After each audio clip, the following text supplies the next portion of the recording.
Welcome to Pac14 and Community Foundation Spotlight. I'm Spicer Bell. I'm the president of the Community Foundation of the Eastern Shore. And through this series of programs, all of us at the Community Foundation at the ShoreCam Volunteer Center try to highlight the work by nonprofit organizations and volunteers in our community. And we're going to be talking about some really serious volunteering today.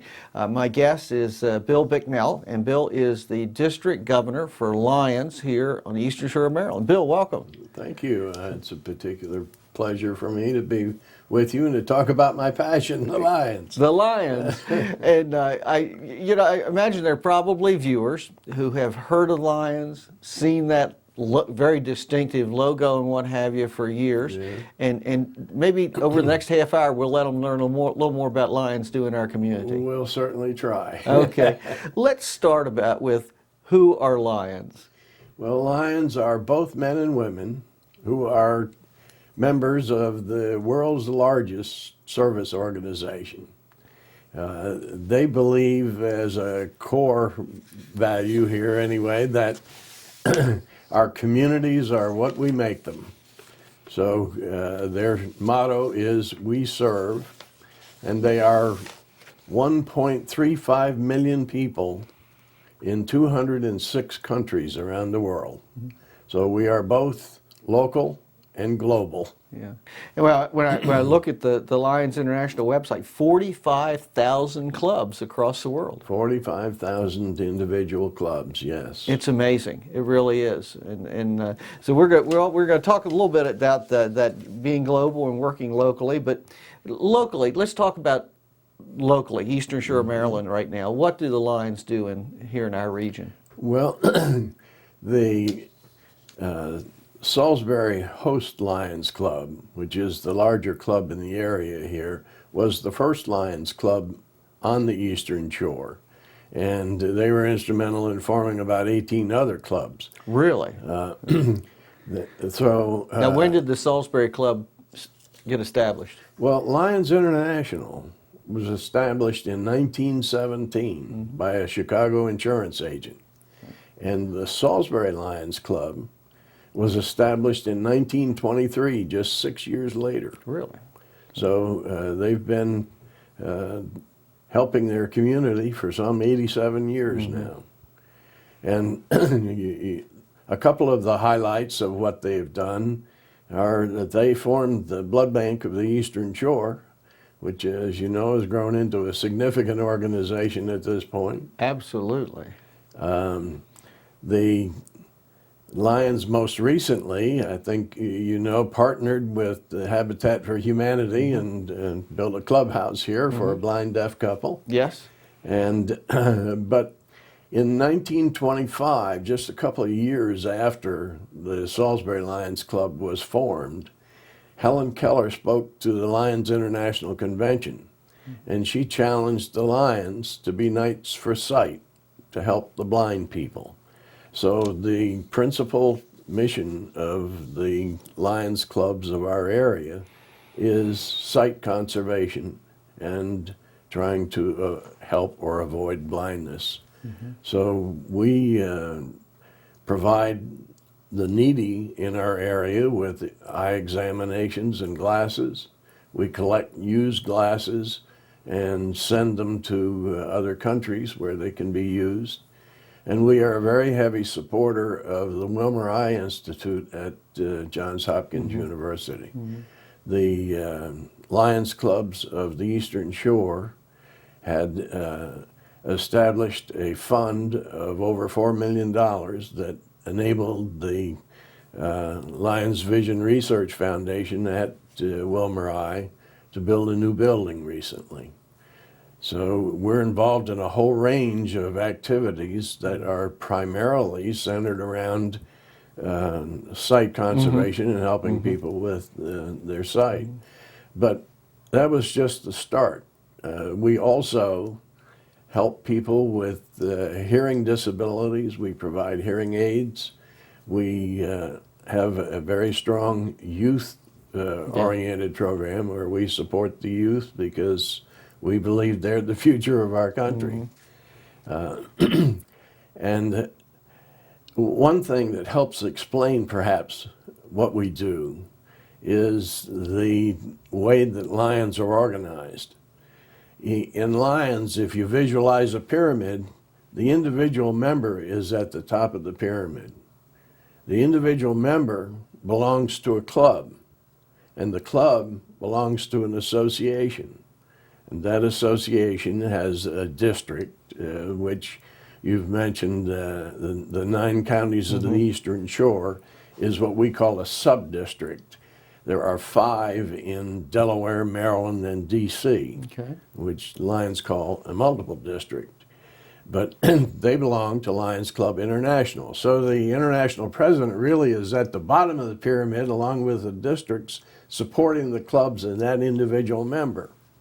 If that individual member has a dream, a vision of something that he thinks could be done either in the community or in the world, then he shares that with his fellow Lions, and the individual club can decide what they would like to do. They set their own program and come up with their own projects. Fascinating. Now, in your sub-district, how many Lions clubs are there? There are 50. 50, Or and that's actually 49, and then 3 Lioness clubs. okay. And some Leo clubs. Okay, because I want to ask. I know there are different types of Lions Yes. clubs. I want to ask about that. As a district governor, how many Lions do you have that you're responsible for? 1,493 as of today. So today, so great, and there are a variety of different types of Lions clubs. Now, Lions at one time were male-only organizations. That's right? correct. And but you've been having women members for many years now. More than 20. Okay, but you have different types of clubs. What are some of those types of clubs? Well, of course, the first is the traditional club. And then today, one of the more popular clubs, or the newer type of clubs that we are seeing, are family clubs, where the whole family can belong to the club. But we have campus clubs, we have Leo clubs, which are youth between the ages of 12 and 18. And they're usually located in high schools Okay. in our area. An opportunity for those high school students to do community service, and I would imagine develop some leadership skills. That's exactly the thrust. We have what we call New Century clubs, which are for members that are under 35. There don't happen to be any in this area. But then another new type of club that we're seeing are cyber clubs, clubs that meet only online. Kind of a virtual Lions A virtual club. Lions Club, yes. Interesting, which could be international, I mean, folks from all over. Yes.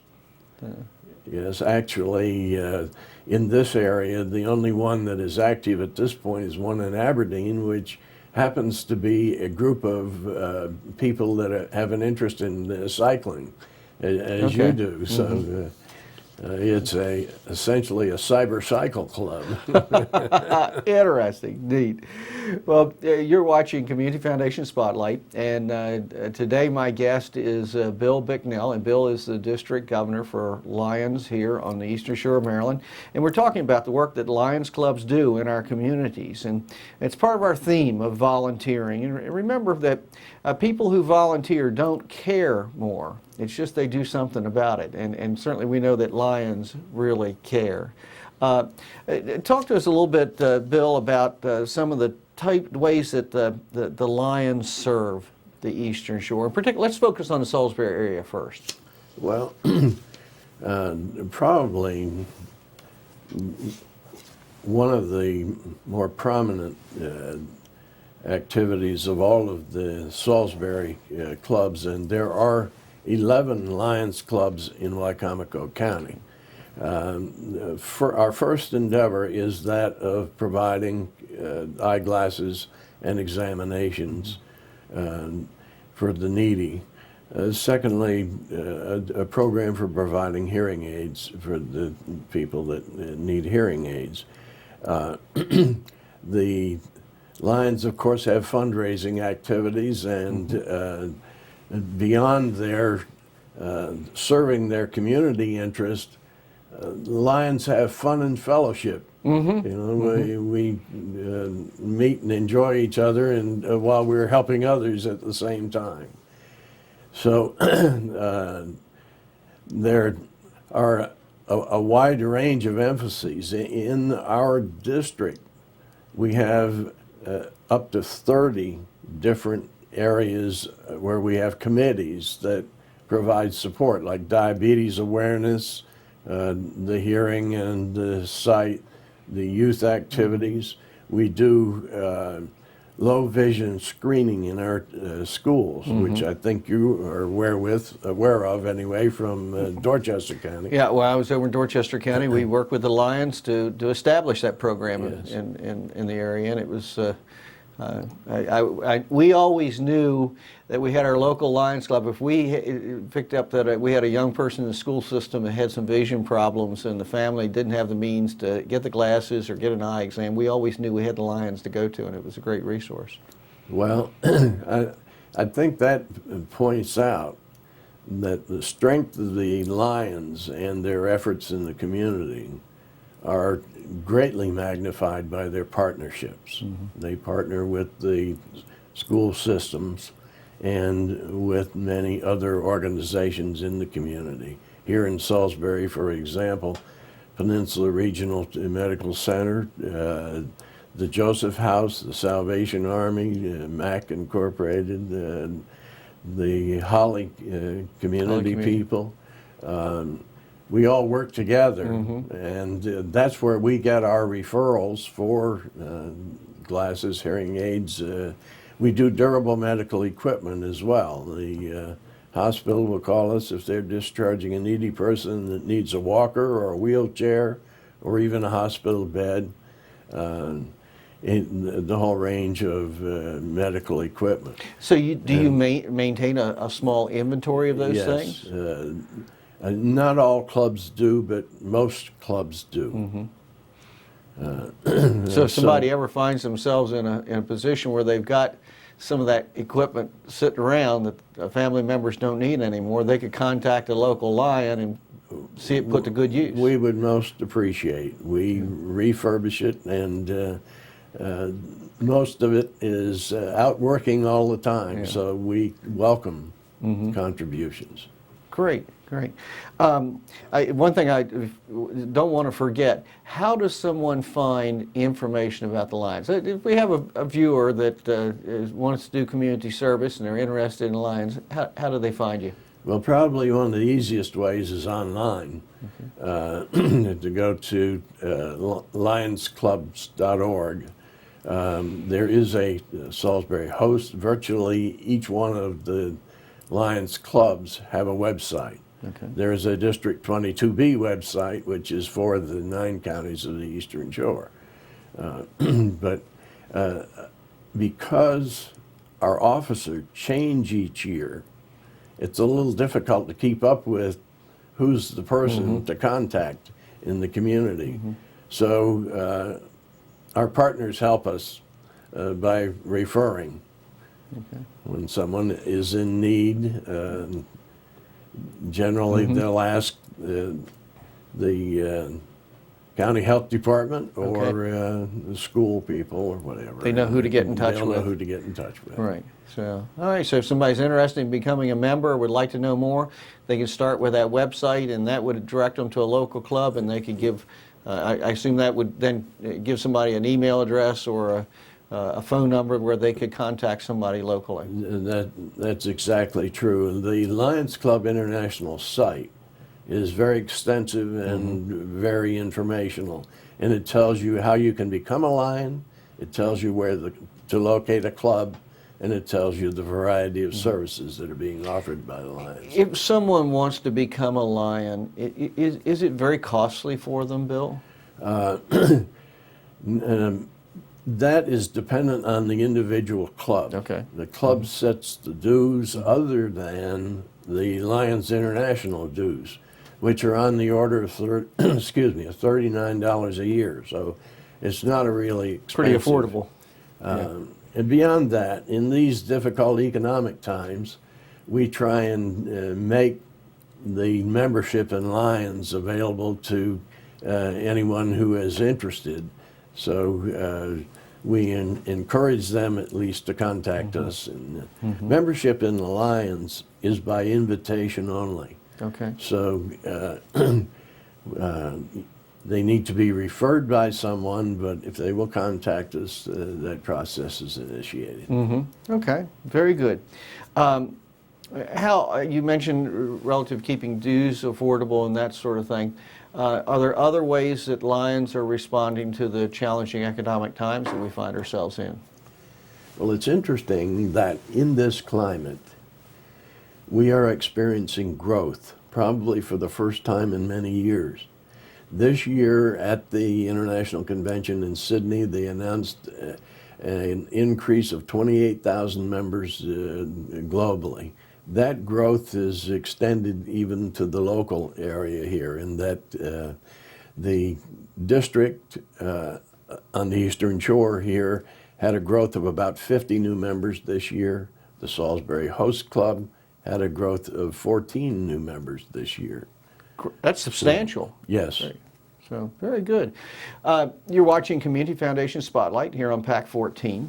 I'm Spicer Bell. I'm the president of the Community Foundation of the Eastern Shore. My guest today is Bill Bickness. In case you're just joining us, Bill is the district governor for Lions here on the Eastern Shore, for Lions clubs. And we're learning about the great volunteer work and community support that Lions provide across our area. And we're going to be talking about some of the ways that you can support the work that Lions do. So certainly someone, if they were interested in membership, they could kind of poke around, express that, and might just find themselves invited. Absolutely. Could support your work by, we've said, by donating durable medical equipment that they may no longer need. I know that Lions do fundraisers. Talk about some of the activities that are fundraisers for Lions in the area. Well, the local Lions Club here has a program where they sell a card which offers discounts at the various business establishments in the Salisbury area. The Salisbury Lions Club partners with the Chamber of Commerce in the Salisbury Festival activities, and generally we have the giant frying pan when the chicken festival comes to Salisbury. As we've mentioned before, the Allen Lions Club has their beef dinner. Great event, really. Absolutely. The Sharptown and Hebron Lions Clubs have their carnivals. The Easton Lions Club has the Waterfowl Festival. The Deal Island Chance Club has their skipjack race at Labor Day. So there's a whole variety of fundraising undertakings. And there's a bike ride coming up in August, isn't The third week in August, yes. And the starting place is Winter Place Farm. And it will be, I believe, the 12th year that the Salisbury Lions Club has run this Knights for Sight bike ride. And it's, we call it a precursor to the Salisbury Century ride. Seagull Century, yeah. And it is. It's a great training ride, and the club, I've ridden it a couple times. The club are excellent hosts. It's well organized, and it's a nice route, and they have a couple of nice snack breaks. When you're riding a bicycle that far, particularly in August, you look forward to the snack breaks. But they do a very good job for that. And that's third week in August coming up. So, but what other are there any new programs on the horizon for Lions? Well, at our international convention, our new international president was inducted, and he is from North Carolina. This last year, our international president was from Germany, and because we are global, many of the years we've had presidents from other countries. So we're looking forward this year to a president from the United States, and he is a particularly effective motivator. He has selected the Cape Hatteras Lighthouse as his symbol, and His theme is a beacon of hope. And he is asking that each of the Lions be a beacon of hope for their families, friends, neighbors, and the needy in the area. He has asked that each Lions Club have a signature community service project. That project being one that they cooperate with the members of the community or work with other organizations in the community so that together they're doing something that is vital or necessary in the community. In this regard, we're asking these clubs to perhaps update their community needs assessment, to go out and ask the people in the community what they feel are the real needs. And so we expect to see a whole variety of community service projects this year. There are, however, 4 areas that he has asked the Lions to shine their light on. And the first is youth activities, and that will be emphasized in the month of August. In the month of October, it will be emphasis on site and site-related activities. In December, the emphasis will be on hunger. It will be on being sure that people that are needy are fed well at the holiday time. And then in March, the emphasis will be on environmental concerns. So at a time where there are some very significant needs on our shore here, the food bank, for example, tells us that 70,000 children in Maryland don't know where their next meal is coming from. In addition, 1.3 million children are dropping out of school every year.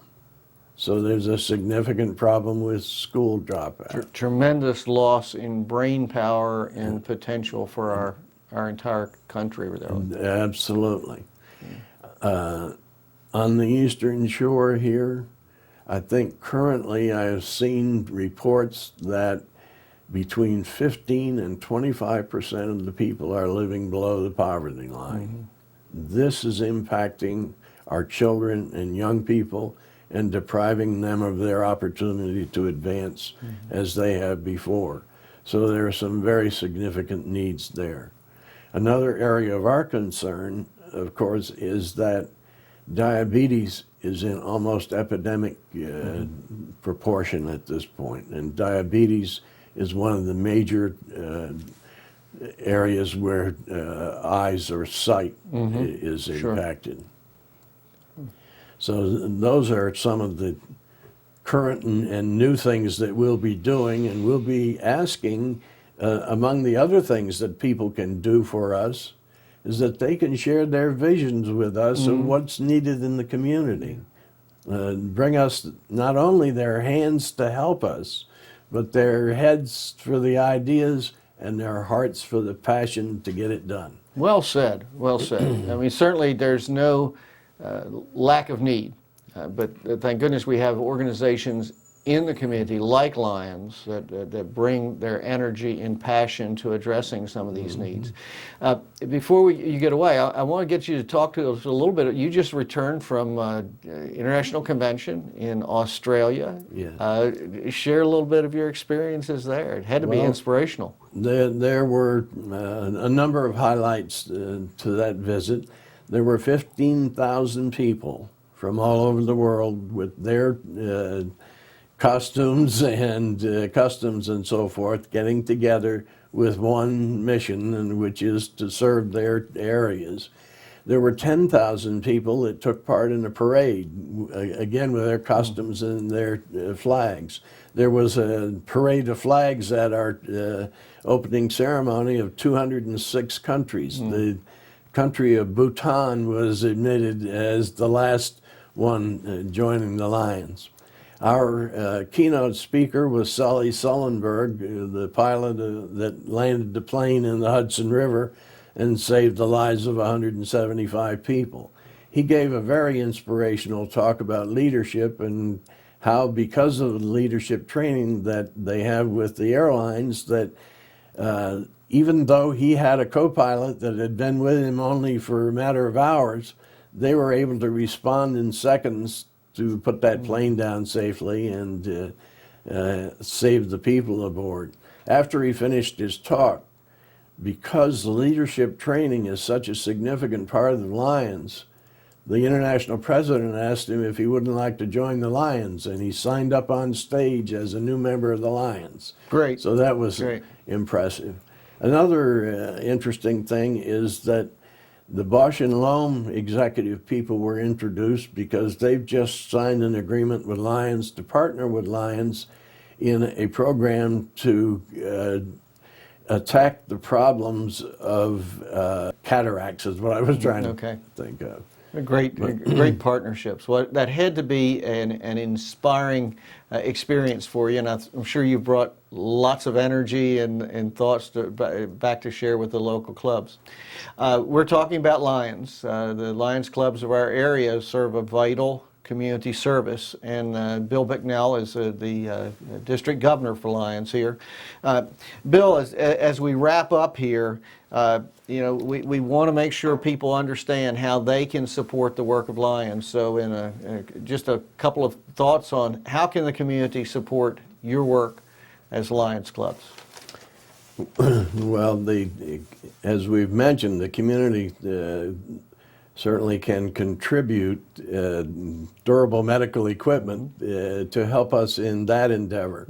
The community can bring us their ideas and visions for growth in the community, and through the various organizations they belong to, they can partner with us as we try and help make our community a better place to live. Great. But we'd love to have them come to us and enjoy the fun and fellowship that we have in working together in our local Lions clubs. Because the Lions clubs each have their own special purpose, those people in our community that have something that they are interested in having accomplished can form their own Lions club. It takes 25 members to form a Lions club. If there are not enough members to reach that number, another form of Lions club that we have is a branch club. And a branch club can be as few as 4 members. So if you have interest in helping your community and have an idea that you think could be advanced to make it a better place to live, the Lions are a vehicle that can be used to help you accomplish that. Great. Bill, you said it very, very well, and it's been a great pleasure having you here on the program, and hopefully our viewers are going to now know a little more about the Lions and what you do in the community, and hopefully we've inspired them to support your work. Thank you, Spicer. I most appreciate the opportunity here, and look forward to working with your organization here as we try and make the community a better place to live. Great. Well, thank you, and thank you for joining us here on Community Foundation Spotlight on Pac14. And remember, get involved, volunteer.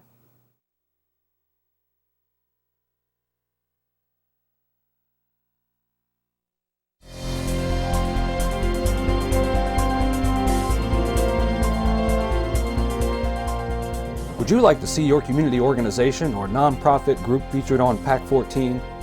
To get started, contact us at 410-677-5014 or visit our website at www.pac14.org. Pac14 is a great way to connect with your community.